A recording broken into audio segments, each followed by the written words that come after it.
Hello everybody, it's me, Nikki, and today I'm here with a book review, or a book report. I like report better, because then you're sort of talking about the book, but I am also reviewing. Do you review a book in a book report? I haven't written a book report in so long, I don't remember. Anyway, I am going to be babbling about She Who Became the Sun. Now, this is my uncorrected advanced copy, and I believe it is out now. Yes, it is out now, in hardcover, paperback, Kindle, and audiobook. I won this book and two others in a giveaway by Tor Macmillan, I think. Is that who? I'm not sure. Yeah, Tor Macmillan. So this is I would say it's mainly a historical fiction book, but there are ghosts in it, and that's the fantasy element. There also is some actual, I don't want to say it's magic, but there's something else that's also fantasy. And this is essentially a retelling of a Chinese emperor. Let me see. He was the first Ming emperor. Hong Wu is his what is it? Like his name was Zhu Yuan Zhang, I think. Oh no, I'm not gonna say that. But his dynastic name, I think, or his special name, is the Hong Wu Emperor, and he beat back the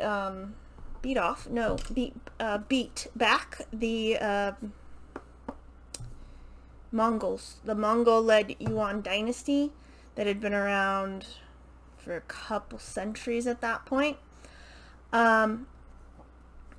And he then became the establishing emperor of the Ming dynasty. Wikipedia says that one way to say his name is Chu Wan Chang, but that's like they called Wade Giles romanization. I'm not 100% sure. There are a bunch of characters in here that are real. Obviously, Zhu, or Zhu. A couple other generals, and some leaders of the rebellion, and at least two Mongols. There's another protagonist who is a Chinese-born general who's working with the Mongols. I don't know if that person is real. I wasn't able to find it on my limited Wikipedia searches. Shelley Parker Chan probably has more resources to look that up. So anyway, in real life, the Hong Wu Emperor was a man, but in this book, it is a girl. You start out with her, and it's kind of Mulan-ish, I believe, is what some places have said. Her brother dies, and to live, she takes his name, which is Zhu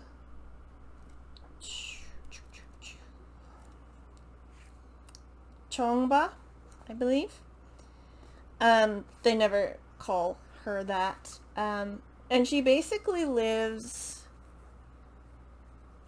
I'm not sure how young she is, but she basically lives her whole life pretending to be her brother. She goes to a monastery, which apparently the real Hongwu Emperor did, and then joins the Red Turban Rebellion, which he did as well, and she rises up through the ranks, copying real life. That this is all on Wikipedia. She gets a wife named... Where's her wife? They call... Come on. In real life, her name was Ma. And in the book, her name is Ma, but I can't remember her name. And they get married. And so that's fun for everybody. So it's some lesbian or romance in there as well. And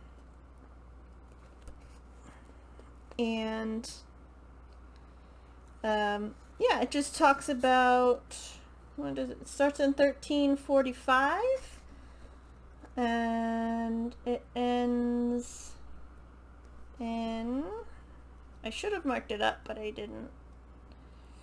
1356. So the bulk of the book takes place in 1354 and 55. In fact, part 2, which I believe takes place in those years, is the longest section. And I have written in this book and highlighted pages, but I did not put in any sticky tabs. So I very much enjoyed this book. I am a huge fan of history. You probably know that if you've watched me before. I'm really interested in Asian history because it's not really taught unless you go to college and take a class specifically. Chinese history is super complicated and just interesting to me because there's always like an empire and then it messes up and then there's a rebellion. So yeah, I don't know a lot about this particular section of Chinese history. So I thought this was great. It's fantastic. If you look the Hongwu Emperor up, it tells about everything. Some things are obviously different because I believe in real life, according to Wikipedia, like I said, Shelley Parker Chan might have different or better sources. He was 16 when his family died and went to the monastery, but in this, she's, I want to say maybe 12, 10 or 12, so pretty young, and because there's lots of abuse, starvation, because in the beginning of the book, they're out in a province, and they're eating like bugs and lizards, and they don't hardly have any food because there's been no rain. So everybody's starving. Abuse. Her father abuses her, obviously, because she has a brother, so she's the lesser.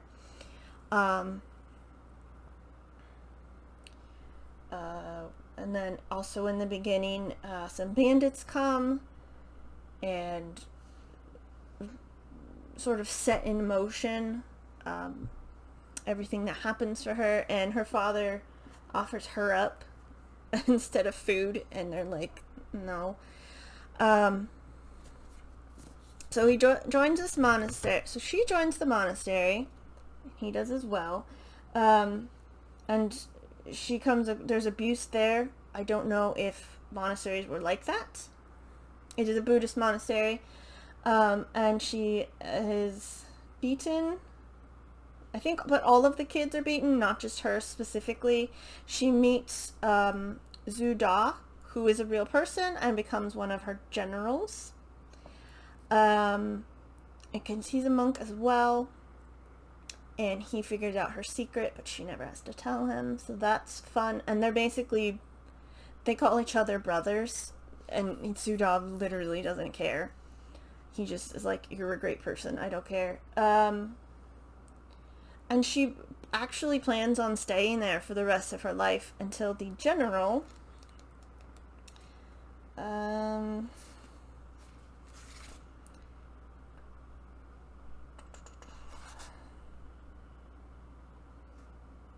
who is a eunuch, who I would say is the other main characters. There's a lot of characters that have a point of view, but I would say Zhu and the general are the main characters. I don't want to mess up his name, so let me find it. But they first meet at the abbey, and she thinks he's a woman at first until she's told that he is a eunuch.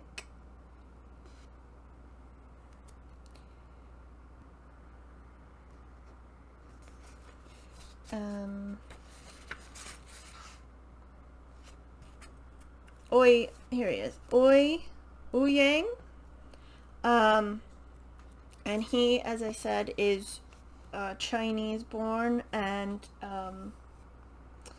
the Mongol family he works for is Lord Essen, who I would say has feelings for, but Essen's father, who is the real person, I don't know if I did find a couple, but I don't know if it's this one specifically in the book. And Essen has an adopted brother who I'm also not sure is real. But Essen's father is real, and Essen's father killed all of Ouyang's family. And there's a thing, they've talked about it before, or they talk about it, that you have to kill all the males to like a 9th degree, I think. And he didn't want to die, so they castrated Ouyang instead. And he's pretty upset about that, as you come to find out. So, I will have a spoiler section, but I'm trying to like get through this.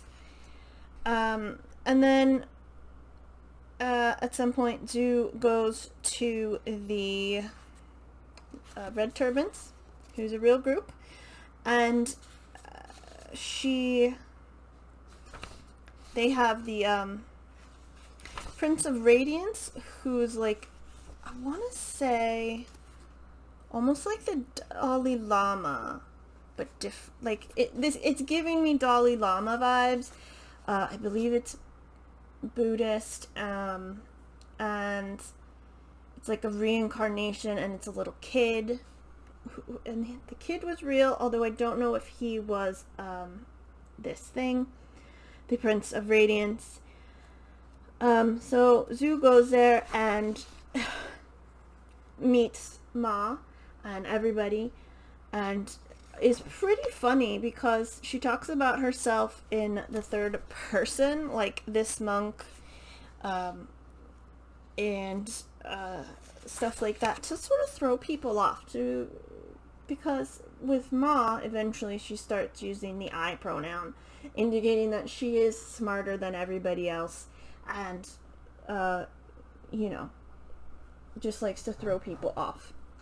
And then Zhu basically starts at the bottom, and by the end of the book is like, I'm gonna be the emperor.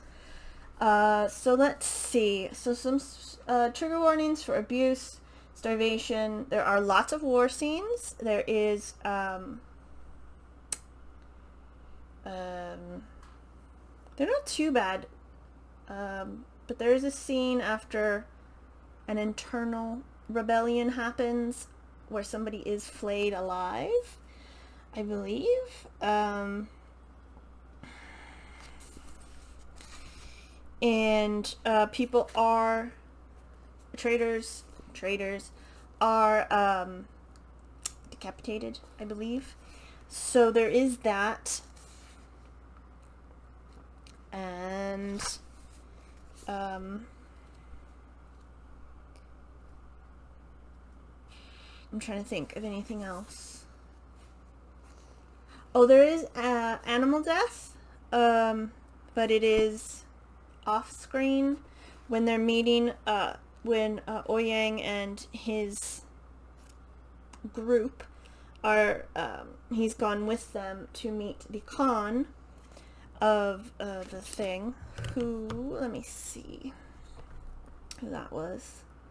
I think they don't ever name the Khan in the book. He's just the Khan, but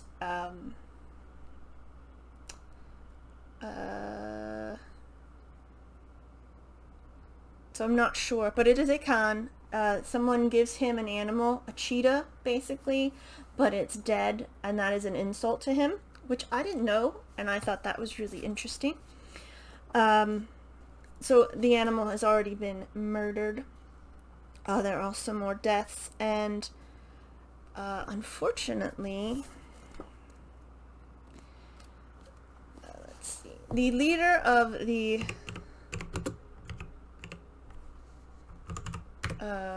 Red Turbans, or who he says is, because there's three main people. There's the Prime Minister, who I believe is Lu Fu Tong.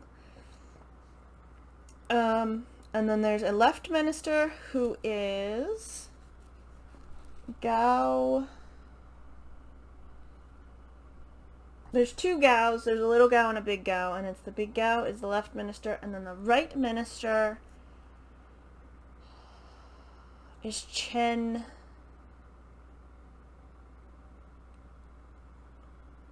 Chen, I believe, and he there's issues with both of them. And so Li Futong, I believe, is the father of the Prince of Radiance. Wikipedia has him as Han Shantong, which I assume is just another way of saying it. His son was Han Linear, who is the Prince of Radiance, and unfortunately that son does die. So there is child death. It's near the end of the book, so you could probably skip it and just go on to the end.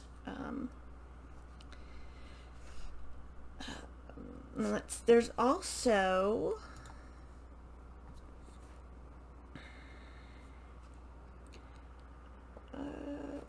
was that it? I think that might be it for all the trigger warnings. Oh no, there is some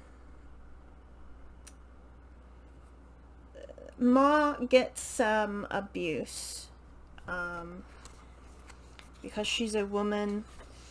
She's trying to, little Gao is her original fiance, and she's trying to tell him things, and he basically calls her a stupid woman and doesn't believe her, and then she's usually right. And she is she's not taken seriously by pretty much anybody except for Zhu. So yeah,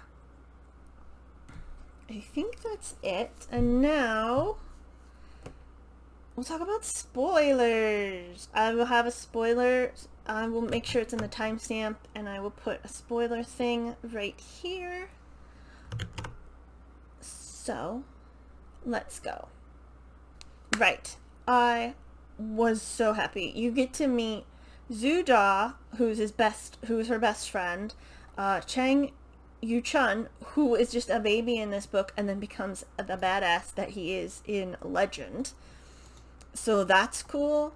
You haven't met like at least 4 of his other generals. So I can't wait for that. Oh man, the stuff that General Ouyang does, it's just so okay. So Zhu joins the Red Turbans, and her first thing is to go into battle, and she's like, I'm a monk, I don't know what I'm doing, but she's smart. So she gets someone else who's real, a engineer whose name I can't, it's oh gosh, where is he?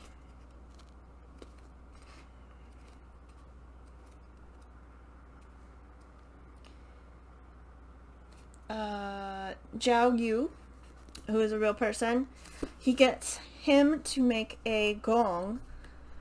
She sits in the middle of this, because there's like a river between them, and bangs the gong and causes a flood, because a dam breaks because of the reverberations and all the shouting and stuff. So she basically wipes out this invading army that they would have lost to.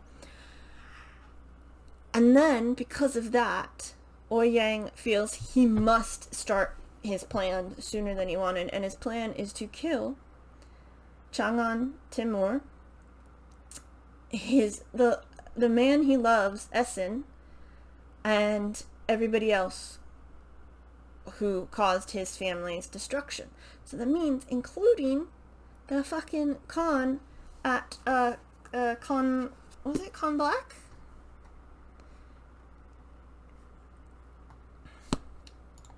Or Khan Balik? I'm not sure how to say that. And he does it. He does it. Oh man, it's so heart-wrenching when he fucking does it. Because you know he loves Essen, but he's like, I gotta do it. And then Essen's brother is...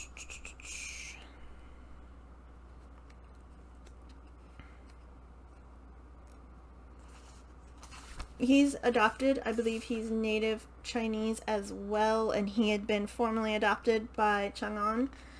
And he is an ultimate disappointment to them because he's not a fighter, because he's not a Mongol. He's, he doesn't like it, but he is smart. He is the accountant, and Bao Zhang, I believe. I don't know if he's a real person either, but he basically calls out his brother and his father multiple times, like, how do you think this empire of ours is running? It's because of me. And he's probably not wrong, but they're kind of just like, ugh, you're stupid. And he gets to live because he's technically not blood. So I'm assuming in the sequel that will come back to them. There's also a group, I believe, is it this man? Yes, it is. They are the Zhang family, and they control the rice, salt, all that stuff. It's a lot of salt, but it's just like trade that they do, and they side with Ouyang and defect. So then the Mongols are fucked because they don't have the thing. It's run by a woman, which everybody's like fucking pissed about, because a woman. But Zhu is like, oh wow, that's cool, because she also convinces another woman in a city she captured to take charge. And everybody was like, oh my god. And she's like, it's fine. So this is interesting to me. And I will connect the two things, I promise. So, every time that Zhu, I know I'm saying it wrong every time, I apologize, is around more women, she becomes more womanly. And it freaks her out, because in the beginning, her and her brother and her father meet like a prophet type person, and he says her brother is going to have greatness and she's going to have nothing. So she is convinced she has to be her brother forever to become great. So every time she feels this connection with a woman, it freaks her out. And it really starts with Ma, but also this woman in the city she helps capture. And she does tell Ma that she is a woman, and that is why Ma and her get married. But it is near the end, after her and Ouyang have had a fight. Ouyang has cut off her right hand, and he doesn't know she's a woman. So he believes that this will embarrass her, which I didn't 100% understand. Like, she just lost an arm. It's not... He said he mutilated her, and I'm like, she just lost a hand. But this was back in the day, so who the fuck knows, you know? And her men do like, oh my god, how is she gonna lead us? But she's always been leading with her brain, not her sword. So he cuts off her arm and stabs her, and that's when the engineer has to find out about her. And it's at that point she realizes that she survived because she wasn't her brother, and that is when she finds her spark, aka the Mandate of Heaven, which is the other magical element besides ghosts. And if you can see the ghosts, you have the Mandate of Heaven. So when the Prince of Radiance, who has the Mandate of Heaven, does his thing, it's like a fire looking type of flame coming out of his hand. But when she does it, it is, as she says, radiance. And it's a white light coming out of her.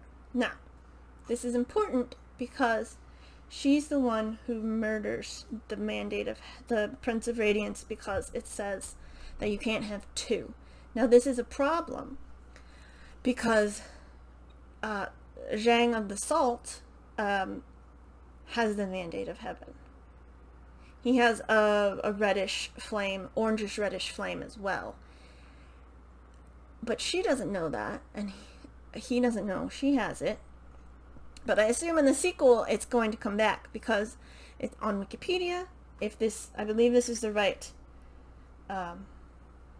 one. He and his family make up their own little kingdom of Wu. So I assume Zhu has to go and fuck that shit up, which is gonna be great. And then also, Essen's brother, Lord Wang, suddenly also has the Mandate of Heaven, because Ouyang, it happens to him 3 times? Or twice that he 3 times that he sees. People are talking to him, Zhang, Lord Wang, and Zhu, and they look over his shoulder, because that's where the ghosts are. So Lord Wang also has the Mandate of Heaven, which is great. How does that happen? And the Mongol Khan has the mandate, because when Ouyang is talking to him, he has some blue sparks come out of his hands. So this, it's just super fascinating. I cannot wait to see what Shelley Parker Chan does in the sequel. And so for Ouyang and Zhu, they're interesting to me because they meet up a lot. Like at the monastery, Ouyang burns the monastery down. Across the river, I think they see each other maybe somewhere else. And then when Ouyang defeats her in battle, from Zhu's point of view, every time they meet, there's like a connection, but Ouyang doesn't seem to feel it, or if he does, he doesn't know what it means. And it's because they're basically like she's a woman, sort of. She was born a woman, using a man, going around as a man, not pretending. And then when she loses her arm, her hand, and she gets her Mandate of Heaven, she becomes more comfortable using saying, oh yeah, I have breasts and that's why you like me, my wife. That sort of thing. So she's more comfortable with herself. But she still does, like, her Zuda still calls her brother, but she refers to herself as a her, and so does Ma. But Ouyang, he is so, like, disgusted with himself that he is a eunuch, and that's what it had to come down to survive. And I don't think they're two sides of the same coin, but there is something there, and that's the point. And they're both obsessed with fate. Like, as soon as Zhu takes her brother's name, she's like, it's my fate to do this. She says that a lot. And then when Ouyang decides to kill everybody, he goes, this is my fate and this is what I have to do. So they're just sort of both obsessed by it. But then once Zhu, she realizes that she lived because she wasn't her brother. She's still like a little obsessed with it, but she's not as obsessed as she was.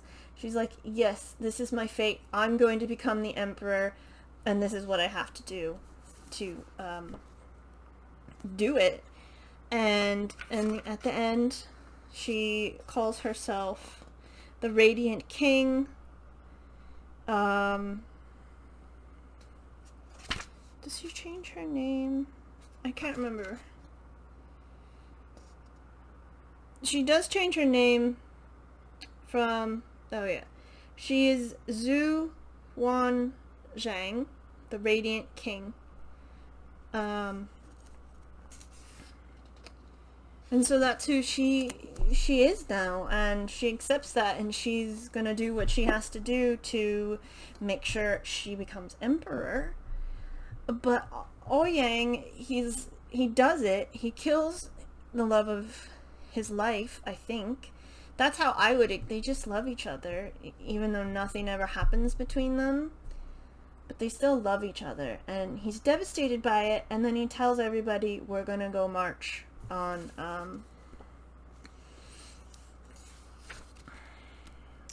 the emperor. Dadu is the city. I believe that's the original name, but the Khans changed it to Khan Blake. I'm not sure how to say that.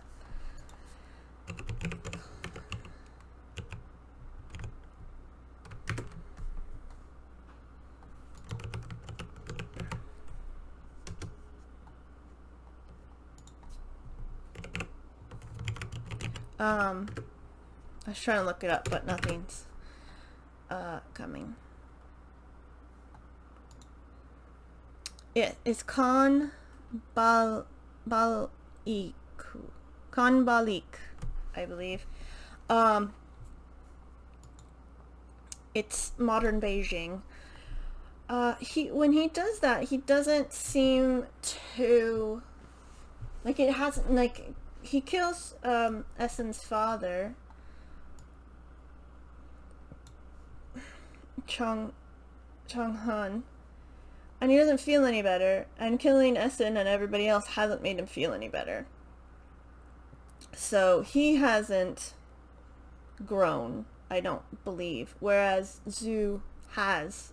She's accepted that she doesn't really have to be her brother. She can be herself, whoever that is. And when she sees the ghosts, there's a scene after she marries Ma where she sees a bunch of ghosts, and they turn and look at her, and it freaks her out, and they go, who are you? Who are you? And that is exactly the question that she should have been asking herself. She's not her brother. She's not who she was before when she was the sister. She's somebody new, and that's who she is. And then there's another part after they're married.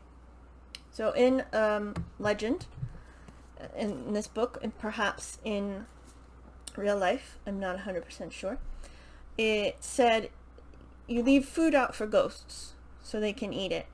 But if you eat the leftover food, it's supposed to make you sick. So I'm not sure the order it happened. I think there was a feast for Zhu and Ma to get married. And then that's when she sees the ghosts. And then people start getting sick because there was Black Death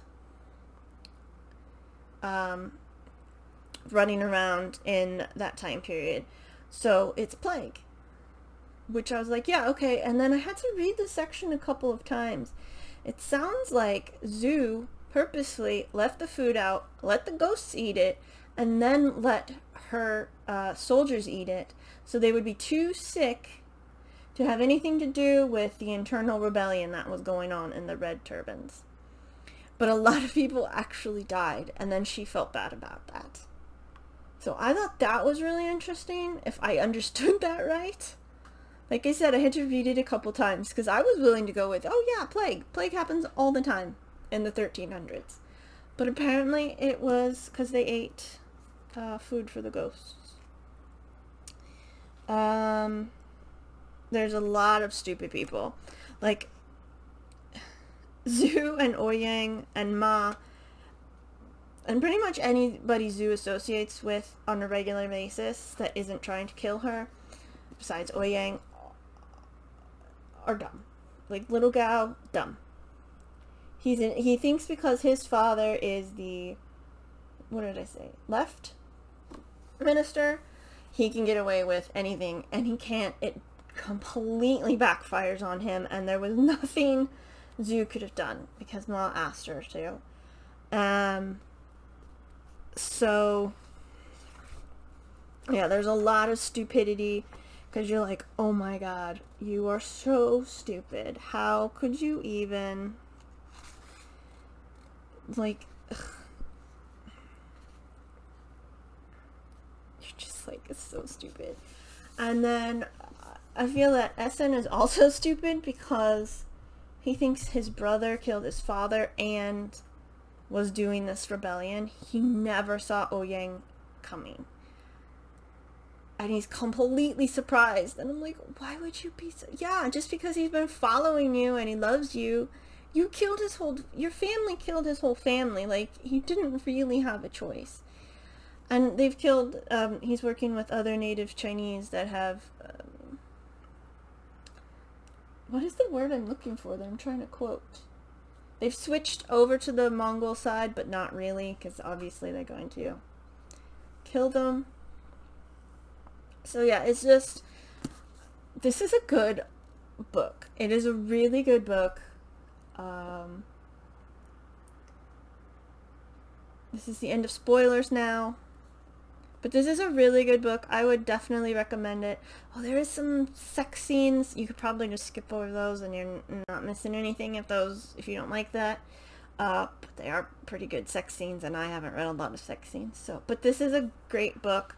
I recommend it if you like history, fantasy, and then you're mixing it and a little Mulan. And yeah, it's great. It is great. I can't wait for the sequel. Which, let's see if I can find out who knows when that's coming out. Because I know a lot, like I said this before, I think a lot of books have gotten pushed back because of COVID. The sequel isn't even out on Goodreads yet, so they're probably still writing it right now. But yeah, this was great. Definitely pick it up, if you can. If not, sorry, you're missing out on a great book. Yeah, it's really great. It took me a while to get to part 2 started because I knew some bad stuff was going to happen. I do this all the time in my books. But once you know, like, the bad stuff is going to happen, you can, it's not, it's like 400 pages, but it's a pretty quick read, I think. Like I said, part 2 is the longest, but parts 1 and 3 are short, and once the story gets rolling, it just gets rolling and doesn't stop. So yeah, I'll be interested to see in the sequel how they're going to deal with, because in real life, Zhu had her wife, the Empress, and at least 1, 2, 3, 4, 5, 6, 7 children with her. Although there apparently is some debate that none of those are actually her children and she just took care of them, which would make sense. But then he also had a bunch of consorts, like a bunch. Oh man, there's a lot of fucking consorts. And had a lot of kids. So it's going to be interesting to see how that comes into it. And apparently as he got older in real life, he went like crazy. He wasn't always obviously nice. I mean, he did some legal reform and economic and education, but he did mass murder a lot of people, including some concubines on his death. So it's going to be interesting because at the moment you kind of like Zhu. You're like rooting for her, but when it gets to be bad, it's going to be interesting. I can't wait to see that. So